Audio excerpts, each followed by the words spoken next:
Hello, I'd like to introduce myself. My name is Samantha McCarthy, and I'm the innovator of the Global Green Democracy Initiative, G.G.D.I 7 Gens, and the YouTube channel at Sammy71 Earth.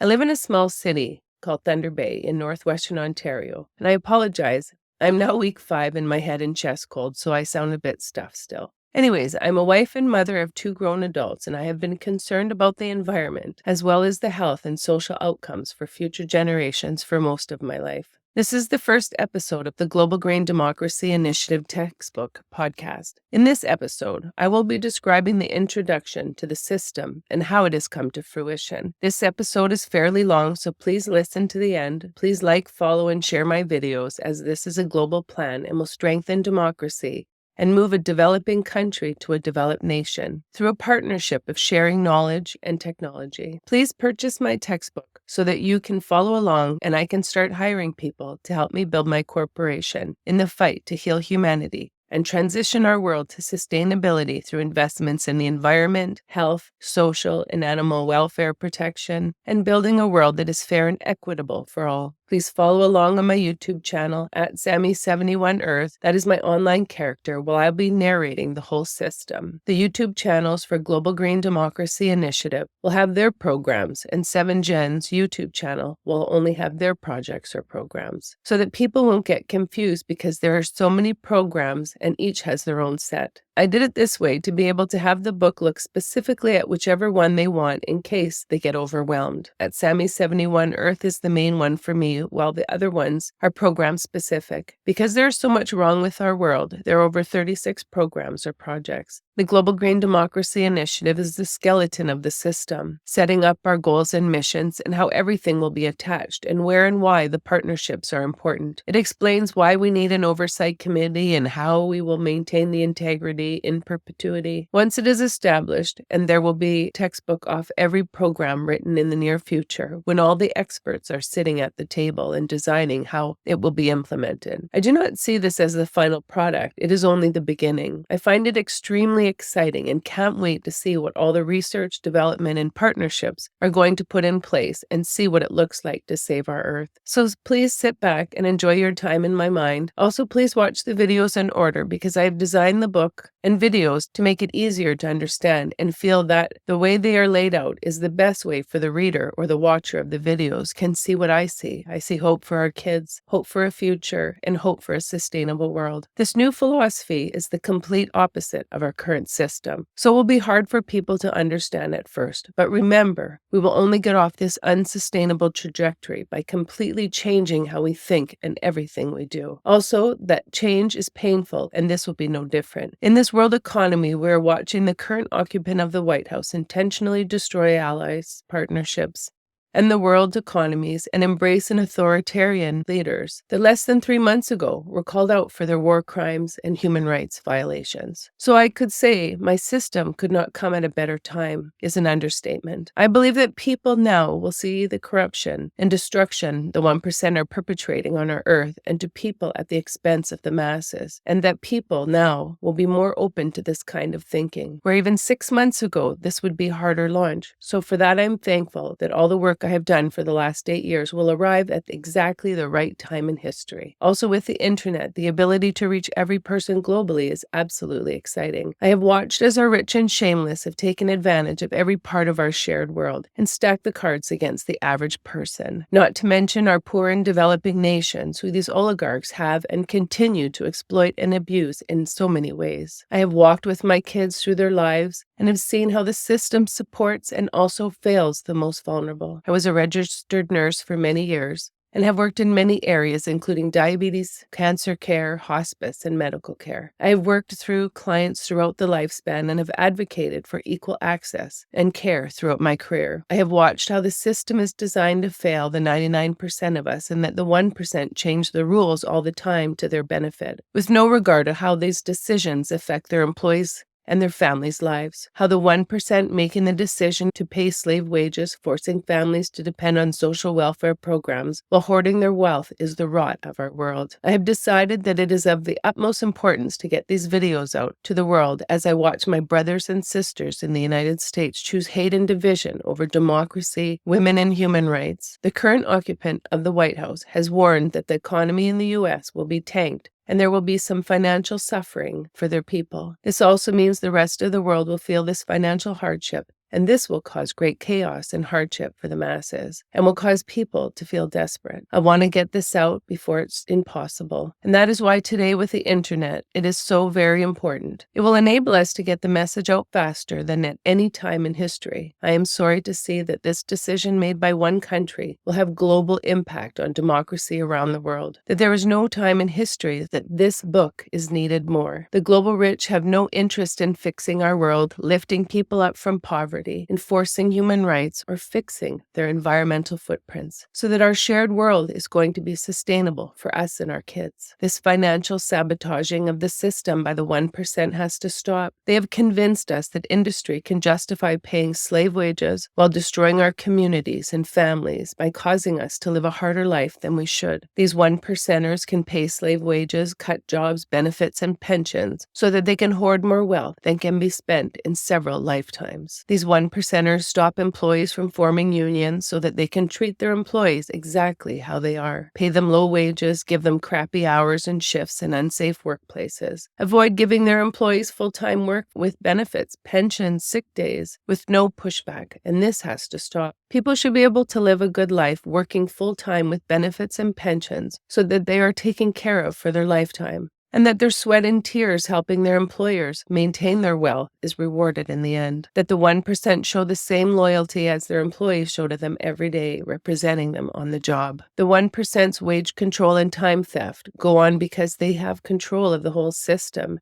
And for them, it is all about greed at all costs, even at the cost of human abuse and extinction. The 1% have also put values on jobs and have devalued very essential services such as the agricultural, custodial, and textile industry, to name a few. These industries have taken advantage of these workers, generally minorities, by paying low wages and promoting generational poverty, lower quality of life, higher chronic diseases, and early morbidity and mortality. This kind of abuse of humanity and the earth is finally catching up, and we are now seeing and feeling the effects of this abuse that the 1% have perpetrated around the world. The poisoning of water, land, and air can no longer be ignored. We have to look deep within ourselves and ask, is this the kind of world that we want to leave our children? Can we honestly continue doing things the same way for much longer? We are now seeing superstorms caused by ocean temperatures rising. For example, here is an article on just how fast these storms are able to grow through the 1%'s neglect of their responsibility to the world around them. Hurricane Helene Milton Global Heating Study. A study by Climate Central published on Monday found the sea surface temperatures around Milton's path was 400 to 800 times more likely because of the climate crisis. If humans keep heating the climate, we will keep seeing storms rapidly morph into monster hurricanes, leading to more destruction, she said. The speedy analysis of Helene comes before the impending landfill of Milton, which also grew in strength over the Gulf of Mexico, stunning scientists by ballooning from a Category 1 to a Category 5 event with the maximum wind of 180 miles per hour in just 9 hours. And because we continue to support this kind of system is why our world is on this current unsustainable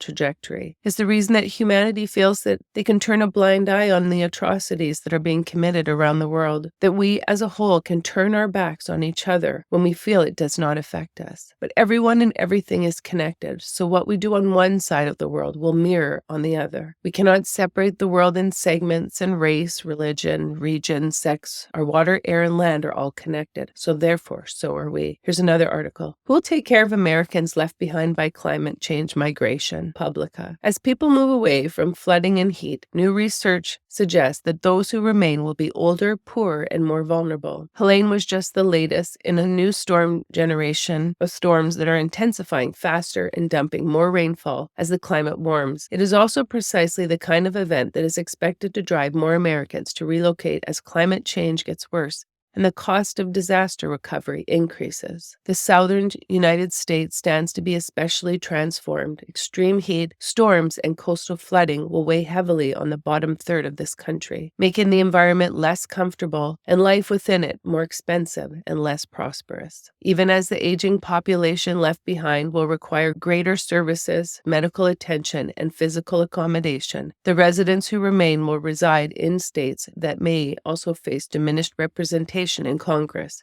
because their communities are shrinking. Local governments could be left to fend alone, but with an evaporating tax base to work with. On top of the costs of this neglect by our 1%, they also poison us in many ways and don't care of the collateral damage left behind. For example, industries are also growing food in countries that they have poisoned, but the same food that we are being sold is being picked before it is fully ripened, sprayed with chemicals to maintain shelf life, thus lowering the quality of the food we consume. We depend on these food pathways industry has told us that we need, so we can't help but consume all these extra toxins and chemicals, and this is contributing to a sickening of our global health around the world. UK rivers polluted. From the Mirror. Friends of the Earth's corporate accountability campaigner Claire Oxenborough said factory farms are silently taking over the UK's countryside, driven by powerful agribusinesses chasing profit at all costs. Not only are these companies polluting our precious rivers and wildlife, they are driving devastation to habitats and livelihoods in South America, where the diverse Cerrado ecosystem is being razed to produce soy to feed pigs and chickens in the UK and around the world. We must stop companies harming nature and communities, here and overseas. That's why we're calling for a new Business, Human Rights, and Environmental Act to hold companies to account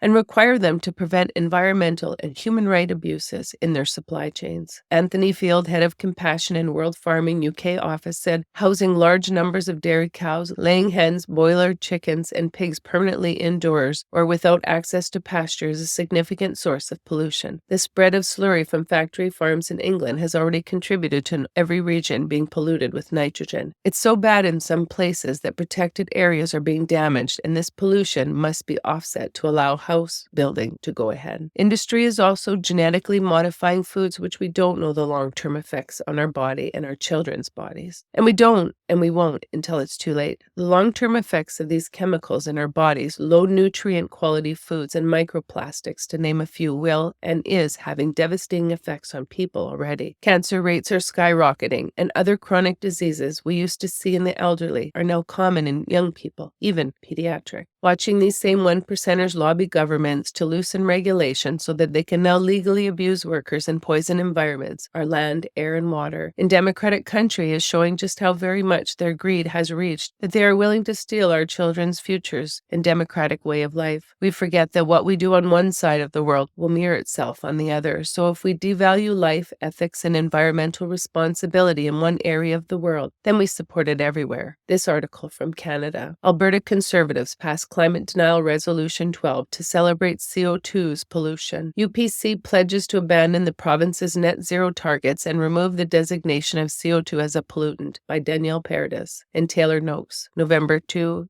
2024. Alberta's United Conservative Party has passed a resolution to rebrand carbon dioxide, the chief gas whose overabundance in the Earth's atmosphere is causing the climate emergency, in a brazen display of climate science denial that harkens back to the 1990s fossil fuel industry playbook. Resolution 12, which falls under the environmental stewardship and emissions reduction area of the policy discussion, will recognize the importance of CO2 to life and Alberta's prosperity. In approving the resolution, the UCP resolved to abandon the province's net zero targets, remove the designation of CO2 as a pollutant, and further recognize that CO2 is a fundamental nutrient for all life on Earth. We must prioritize policies that protect our economy and our way of life. CO2 is an essential nutrient for mass and driving growth and boosting plant production. So how is this happening? Our government parties that are there for our future generations, not just now, can look at short-term gains and ignore long-term consequences. And why is this so? The fruit of our actions shows exactly what we support and believe in, meaning it is not what they say, it is how they vote, and voting has consequences to every citizen of countries. That if we can devalue life across the world, we can easily devalue it at home, because because there's always someone who can decide that is deserving of that same treatment as long as it's not us. It would be different if the 1% were investing in making sure their environmental footprints was zero, so that they and their kids would also have a sustainable future. But instead, the 1% is hoarding their wealth, building bunkers that produce their own air, water, and food, so that when the land is no longer livable, they and their close circle will be protected from the effects of global warming they all caused for not making any changes to how they manage their businesses, building these bunkers to keep them safe from the rest of us, who will be desperately fighting to survive, while they will be safe and sound in their safe houses. But funny thing is, they are responsible for the global destruction that will kill humanity. The money they are stealing from governments, taxpayers, customers, while hoarding their wealth to inflate their egos, not fixing their part in global warming, shows just how deadly and irresponsible greed is. Instead of spending their wealth and healing our world, making their footprints negative, and saving humanity and all living creatures on earth, they're only thinking about themselves. Instead of spending the money to fix the mistakes of the past, the 1% are going to let us suffer while they live in luxury. Industry has humanity in a death chokehold, and instead of acknowledging the damage they are doing in saving us, they are doubling down and going for the kill. But they have a plan A for them. They have their sustainable bunkers for them and their loved ones. It really is quite disgusting. Their greed at all costs, even global extinction. The 1%'s toys or super yachts are producing a larger environmental footprint than thousands of people. This gross display of greed is making their environmental footprint even bigger, and this is speeding our world to global catastrophe, all the while telling us to just use paper straws. The 1% really have no shame. This article shows just how ignorant the 1% are. Billionaires spew more CO2 pollution in 90 minutes than the average person in a lifetime. The extreme emissions of the richest from their luxury lifestyles and even more from their polluting investments are fueling inequity, hunger, and make no mistake, threatening lives. The super rich are treating our planet like their personal playground, setting it ablaze for pleasure and profit, says Oxfam director in a statement. Their dirty investments in luxury toys, private jets, and yachts aren't just symbols of excess. They are a direct threat to people and the planet. According to the group, Oxfam estimates the average annual carbon footprint of each of these yachts to be 5,672 tons, which is more than 3 times the emissions of the billionaires' private jets. This is the equivalent of 860 years of emissions for the average person in the world, and 5,610 times the average of someone in the global poorest 50%. The Walton family, heirs of the Walmart retail chain, own 3 super yachts worth over $500 million, and they traveled 56,000 nautical miles in a year with a combined carbon footprint of 18,000 tons. This is the equivalent to the carbon emissions of around 1,714 Walmart shop workers. The company that has generated their extreme wealth has also been found to drive economic inequality in the U.S. through low wages, workplace discrimination, and huge CEO pay. So people have to understand that greed will always destroy in the end, that how we treat the least of us is how we treat our shared creator, that once we're okay with devaluing life everywhere, it enables us to justify the other way when human rights violations are being committed, feeling that it is okay because it is happening to them. But the current occupant of the White House and his billionaire buddies he has brought in as advisor is destroying all safety nets, programs that keep people safe. But the financial devastation this will have on the masses will also shift gross amounts of wealth into the 1% by destroying the average person and vulnerable people living in poverty. This in itself is criminal. Governments are about we the people, not the 1% or a king or a dictator. How we allow the 1% to pit us against ourselves while they rob us blind is the rot in the world that must be changed. We must build a system that is sustainable for everyone and that everyone can be the best version of themselves. Because the system is designed for this instead of the system that only the 1% thrive. Also, it is time that we the people make the rules, build a safe and sustainable future by using the best models out there and designing it so that we the worker have rights, safety, and good paying jobs, that we can live our best lives and are taken care of for the lifespan, that we have the reverse of the current system the 1% feel is our only option, one that it is okay to abuse workers and that the 1% can change the rules to only improve their lives and increase their bottom line in order to maintain their power hold over the world. I want to introduce you to a new philosophy, one that is fair, equitable, a system that ensures that every human being's rights are being respected, a world where our children will be successful and not fear the future, a world where we treat everyone with respect. We must look at this change or new philosophy of equality, equity, and democracy for all as something that we should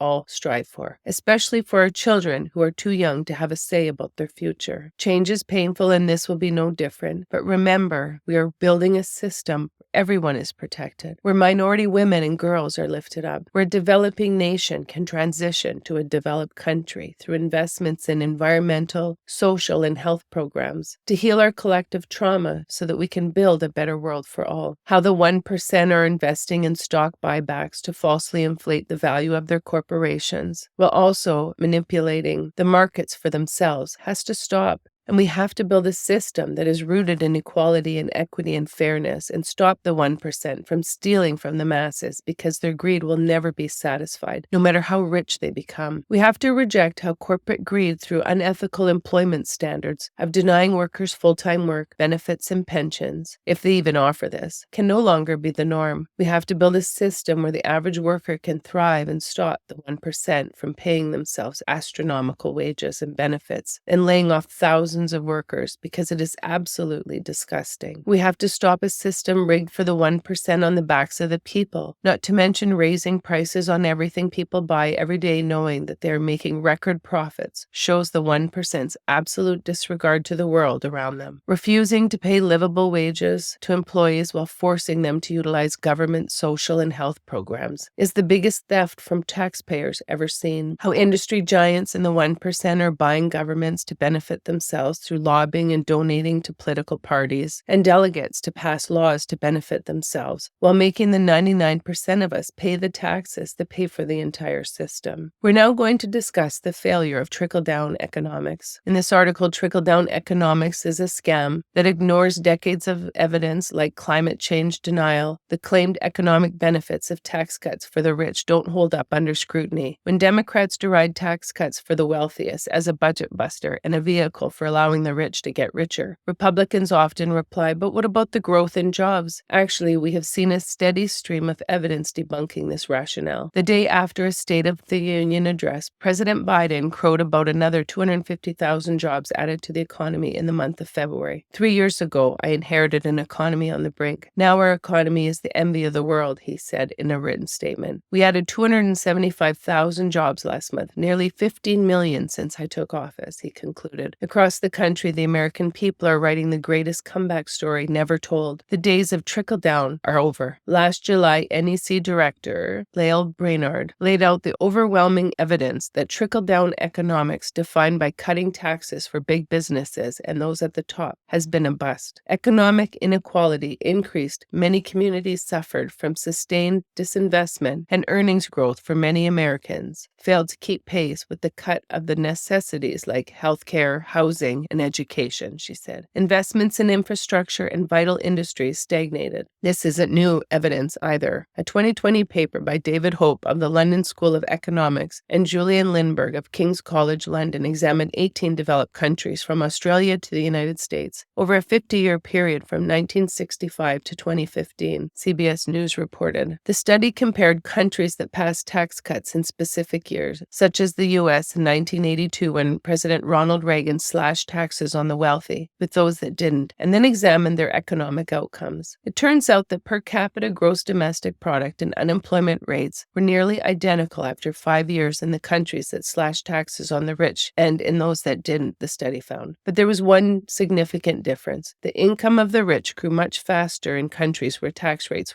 lowered. Instead of trickling down to the middle class, tax cuts for the rich may not accomplish much more than help the rich keep more of their riches and exacerbate income inequality, the research indicates. Oops! Well, what about the huge tax cuts passed by MAGA Republicans in 2017? Were those any different? Mr. Trump's tax cuts have lifted the fortunes of the ultra-rich, the report found. For the first time in this century, the 400 richest American families paid lower taxes in 2018 than people in the middle class, the economics found. But the economic growth made up for this handout, right? Not so fast. Wages for average Americans did not keep up with the cost of living. Worse, Even before the pandemic, income inequality had reached its highest point in 50 years, according to census data, as CBS News reported. And before Biden came into office, income inequality worsened as the pandemic hurt the less well-off more severely than it did the rich. In 2022, update by Hope and Lindbergh reiterated, our findings on the effects of growth and unemployment provide evidence against supply-side theories that suggest lower taxes on the rich would induce labor supply responses from high-income individuals. More hours of work, more effort, etc., that boost economic activity. Instead, they confirm that there is strong evidence that cutting taxes on the rich increases income inequality, but has no effect on growth or unemployment. Given that experience, Biden entered office determined to deploy targeted investments, infrastructure, chip manufacturing, tailored tax increases on rich individuals and corporations that had been paying no taxes, cost controls on items such as prescription drug prices,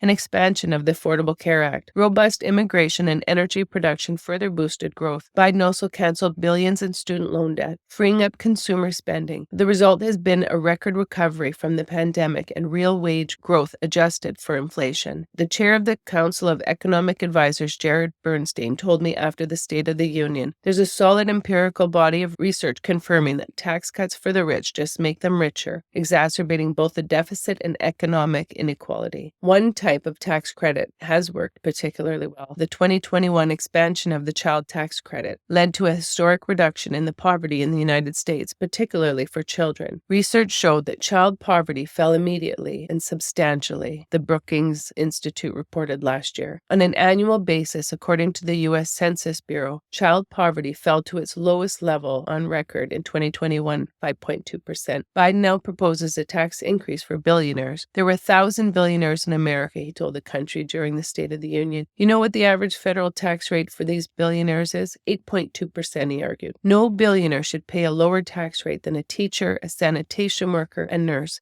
That's why I've proposed a minimum tax of 25% for billionaires. Just 25%. There's no evidence that doing this would impair the economic recovery Biden has presided over. It, however, would help pare down the deficit, something Republicans used to pretend to care about. Sold as a prosperity booster, trickle-down cuts for the very rich do not increase prosperity, growth, and employment for the average American. This sop to the rich does increase the deficit and income disparity. By contrast, restoring the child tax credit and enacting a billionaire's tax would continue to narrow the gulf between the very rich and everyone else. Trickle-down economics is a scam. How the 1% and their businesses do not pay their fair share of personal and corporate taxes so that the rest of us pay for all the programs in the system is a financial crime against the masses. The 1% beg for taxpayer bailouts when they have made poor decisions or changes in the markets, while refusing to take a pay cut, not to mention stealing from taxpayers, when they take bonuses in the millions of dollars. In this article, bailed out banks gave millions in executive bonuses. New York AG report shows Citigroup, one of the biggest recipients of the government bailout money, gave employees $5.33 billion in bonuses for 2008, New York Attorney General said Thursday, in a report detailing the payouts of 9 big banks. The report from Attorney General Andrew Cuomo's office focused on 2008 bonus paid to the initial 9 banks that received loans under the government's Troubled Asset Relief Program last fall. Cuomo has joined other government officials in criticizing the banks for paying out big bonuses while accepting taxpayer money. Citigroup, which is now 1/3 owned by the government as a result of the bailout, gave 738 of its employees bonuses of at least $1 million,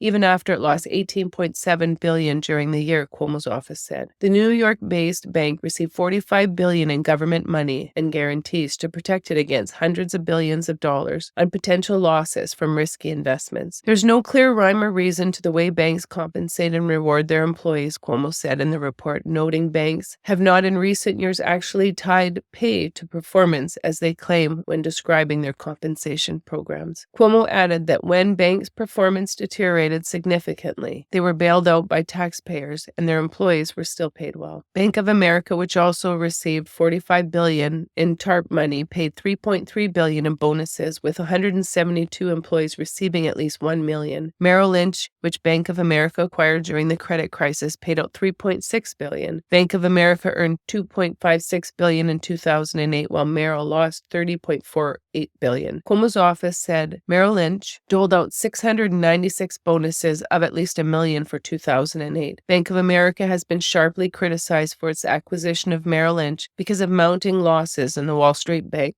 and the size of bonuses Merrill's paid its employees. Of the $45 billion in bailout funds Bank of America received, $20 billion was to support the acquisition of Merrill. Neither Bank of America nor Citigroup have repaid their TARP loans. Here's another article. Top CEOs earn 246 times more than the average worker by Jim Wilson. CEO to worker pay gap reached new at all-time high, finds report. The payback between the top executives and the average worker in Canada was at its widest in the year 2022, according to the recent report from the Canadian Centre for Policy Alternatives. Canada's top 100 CEOs in 2022 made 246 times more than the average worker, according to the report. That's an all-time high. While these executives were paid an average of $14.9 million in 2022, the average worker got an average wage of $60,600 that year, found the report based on the data from 234 companies. Just in the second day 23, these top CEOs have already made what the average worker would earn in the entire year, noted David McDonald, senior economics with the CCPA. The average CEO collects $7,162 an hour. It takes just over 8 hours in the new year for the top 100 CEOs to clock in an average of $60,600, what the average worker in Canada makes in the entire year. By 9:27 a.m. on January 22nd, 2023, Canada's top CEOs would have already made $60,600, while the average Canadian worker will toil all year long to earn that amount of pay. In 2021, the highest paid Canadian CEOs took home an average of $14.3 million,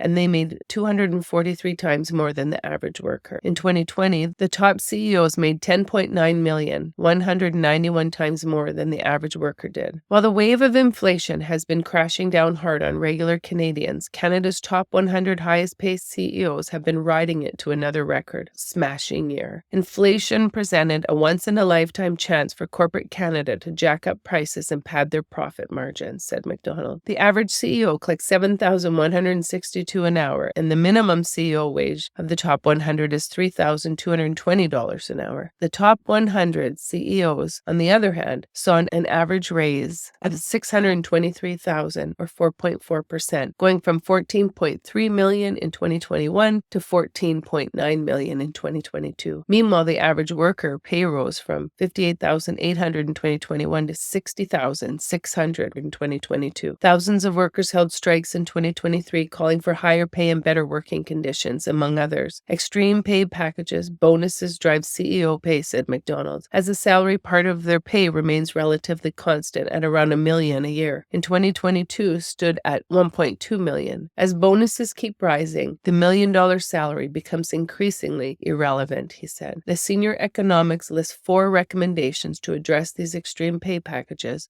and the special type of income they use. Number 1, create new top income tax brackets. Number 2, remove corporate deductibility of pay packages over $1 million. Number 3, introduce a wealth tax. And number 4, increase the capital gains inclusion rate. So this ongoing abuse of taxpayers by the rich and shameless in their businesses has gone on long enough. The rich are laying off thousands of staff positions, fighting union development, refusing to pay a livable wage or give full-time positions, refuse to give health benefits, pensions, sick days, while their only concern is to their shareholders and making as much money with absolutely zero accountability. The rich and shameless are shared Mother Earth of her resources while producing hazardous material that they have zero responsibility for. This abuse of our shared earth has gone on long enough. It has gone on way longer than it should ever have. The neglect and abuse of our earth from these greedy industry conglomerates has gotten us to this very critical spot. We have 2 roads. 1, continue doing things as we have allowed that is destroying our world. Or 2, make the painful decision to change how we think in everything we do, and how we treat our world and the living life forms that inhabit her. We as a whole, the 99% of us, need to demand more from our governments and industry accountability.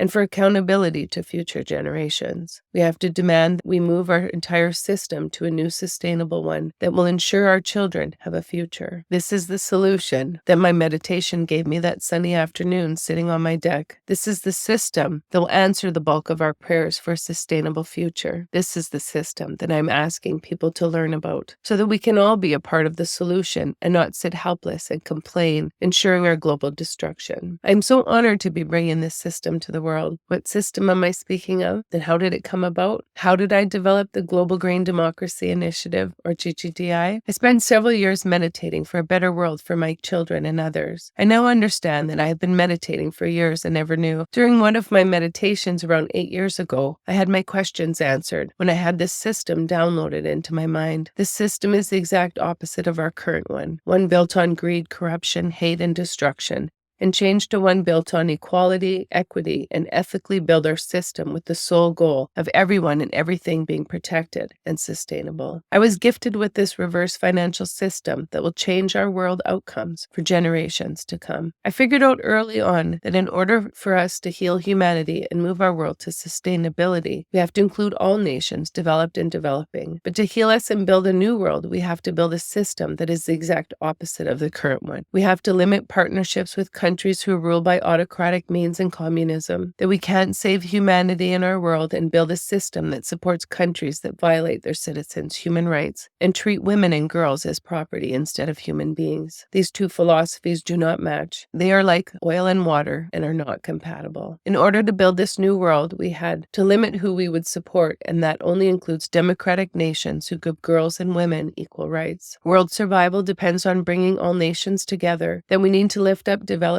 countries to heal our world. That inequality, poverty, and the acceptance of others to suffer is the rot that is destroying humanity, and the system I designed will change that landscape of the world for the better. In order to heal the world environmentally, we need to invest in a new and fair and equitable future for all. There are many benefits for developing countries, from cleaning up their countries, improve the health of both current and future generations, promote tourism in their country, provide them with service jobs, significantly reduce preventable diseases through the clean drinkable water initiatives, and this will increase their standards of living. The world is large, and in order to fix the crisis we are facing as a global community, it will take investing in many layers of our world. The environment has many different meanings to me. It means investing in our global environment, our physical, industrial layer, our human rights layer of equality for all, our cities or communities we live in, our neighborhoods we raise our families in, our work and home environments, and of course, our bodies themselves.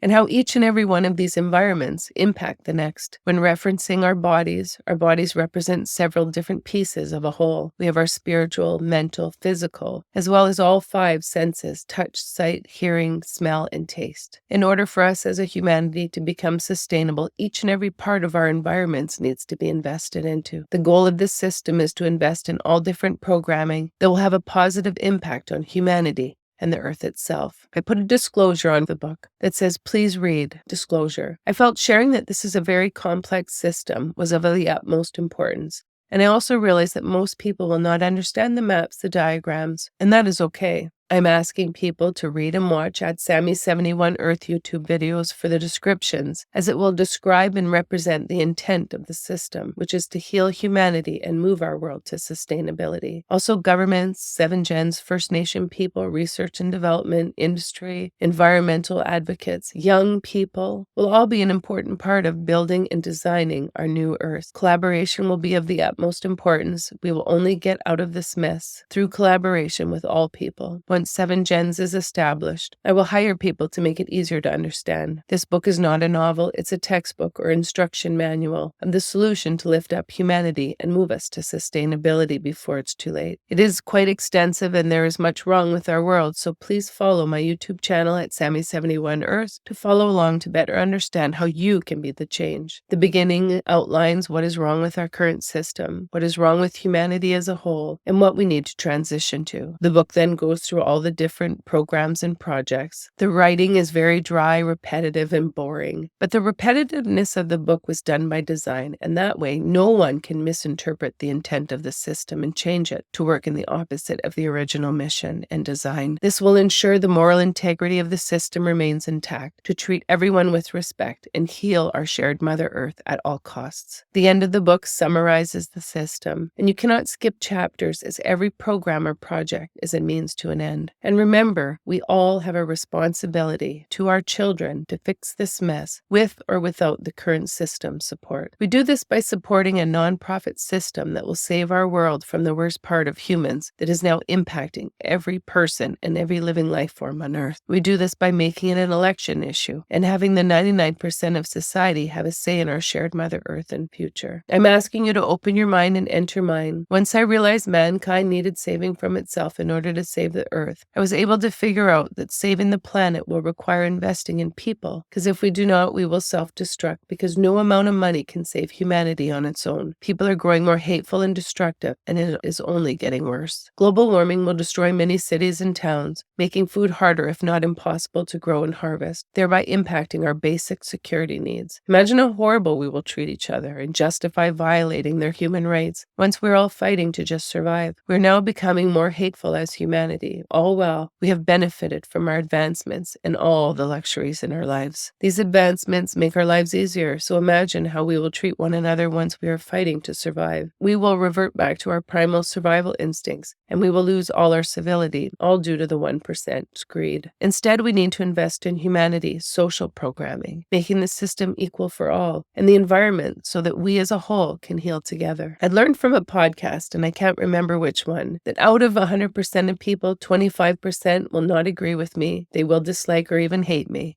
and their feelings will not change. 25% will not like or agree with me, but they may be able to on occasion. 25% might like and agree with me, but may grow to dislike or even hate me. And 25% will agree and like what I have to say, and this will not change. So I came to an understanding that potentially 75% may open their hearts and agree with me to some extent. However, about 25% of the population and I will never agree with each other, and I'm 1,000% okay that we will never agree.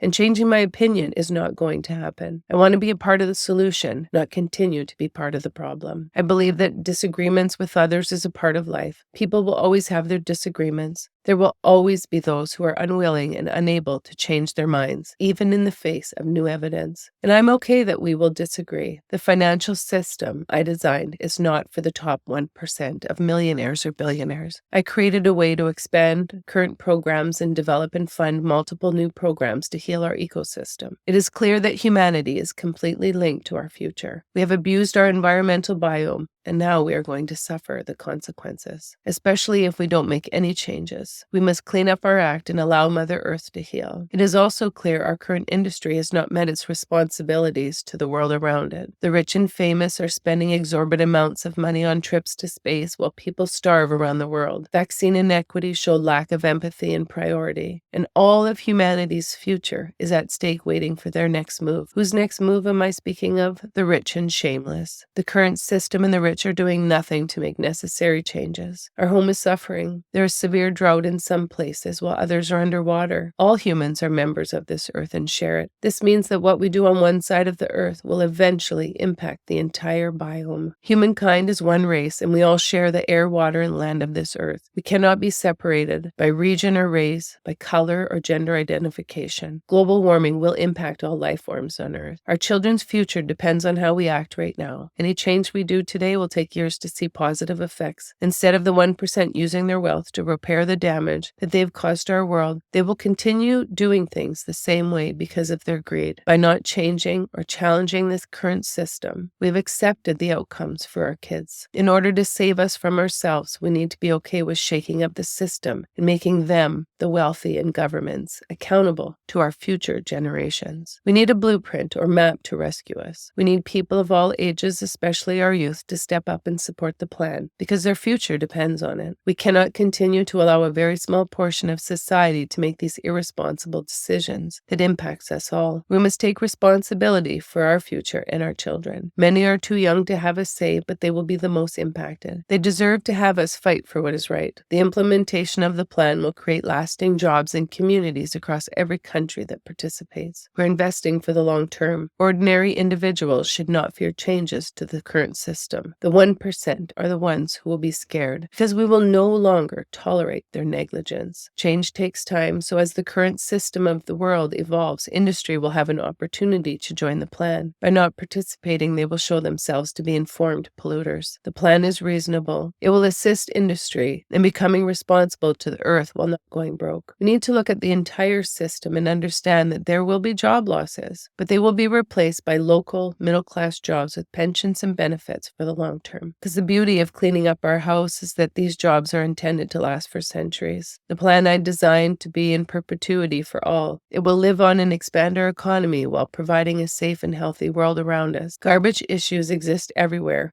and we must clean up the world to make it safe for future generations. People will have local jobs and a transportation system in their region, thus allowing them to work closer to home and spend more time with family and friends. There will be existing jobs for coming generations, allowing them to remain where they were raised. Those at the top of the current system will be very upset because they will need to change the things that they do, but our future generation depends on us to make responsible decisions for them and their futures. It is time to open our minds and understand that change is uncomfortable, can be even painful, but every country can benefit from this positive plan. Mother Earth is telling us to get our shit together, and instead of cleaning up our messy home, those in power are acting like they have learned nothing. Pollution has gotten to the point that our world is globally on fire, in severe drought, or underwater. Everyone has to pay for our future to be sustainable, and no one is immune to the side effects of global warming. We must all take responsibility. I had to remind myself that the plan looked really big and would be overwhelming for anyone at first introduction to it. That is why I started this YouTube channel, Sammy71 Earth, so that I can go through every chapter of the textbook, every project or program, to make the book easier to understand. These videos, described by me, Samantha McCarthy, as I need you to enter my mind and see what was gifted to me. I need to make the textbook less overwhelming, which it is already overwhelming. This means that you are actually also getting my running dialogue that was explained and described to me, that I cut out of the textbook to make it simpler for readers. Once all the chapters and episodes are completed, and so far there's 58, and the book is dissected for readers to understand, I will then be posting videos explaining all the relationships between the projects and programs. This is like a 6 or 7 or 8D system, that it has systems within systems, and these will not be understood until people learn the basics of it. I have not designed the next layer of how the partnership works and benefits the environment, but that will be described once the basics are understood and explained. After that, we will be answering hard questions from readers who have read or watched the videos of the textbook. Because the textbook is so extensive, it will be hard for readers to ask those quality questions without reading the whole book or watching all the videos first. This is so important for each project and program as a means to an end, to heal humanity and move our world to sustainability. I will also do podcasts based on the top 10 or 20 questions, both positive or negative. I believe that instead of running from hard questions, to also answer the hard and difficult ones. I know there will be many, many questions, as it is the exact opposite of our current system that we are all used to. So I understand patience will be required, but ignorance, rudeness, and threats will not be tolerated. This system is to ensure that our children have a future, livable wages, and a system that takes care of them for their lifespan. The system that has affordable housing, food, energy, travel, education, training, so that 99% of us can feel some of the luxuries the 1% have denied and enjoy. There's multiple programs and projects in each element, and there's a total of 36 programs or projects throughout the system. That is because there's so much wrong with our current system and Earth. But also, the world is a big place, and to give us a chance, it will take great acts reaching as far and wide as possible. I also believe that the 40-hour work week is not one that promotes quality of life, so I put in the structure a 32.5-hour work week so that we, the people, have extra time in the week to take care of our quality of life. Because we will be changing our road to travel, many in the fossil fuel industry and those who control the financial world will be upset. They need to understand that their greed and corruption will not just impact average individuals. If they refuse to change, they and their loved ones will be destroyed as well. You will see we have to change the way we think in everything we do. The plan is specifically for democratic countries because we all have to make the commitment to save our entire world and rebuild it inclusively for everyone. If we want to make this world a better place, we must say no to countries that violate their citizens' human rights, rule with fear and threats, controlling free speech, speech and spreading propaganda, hate, and intolerance, violate the rights of girls and women. These types of countries do not represent the world we are building. In order for us to protect our democratic way of life for our children, we must live by these rules. Autocracies and dictatorships cannot work within this system. The G.G.D.I and 7 Gens will not partner with them. Instead, we will work to build a partnership with the goal of strengthening democracies around the world. One of G.G.D.I and 7 Gens' goal is to reduce and stop the need for illegal immigration.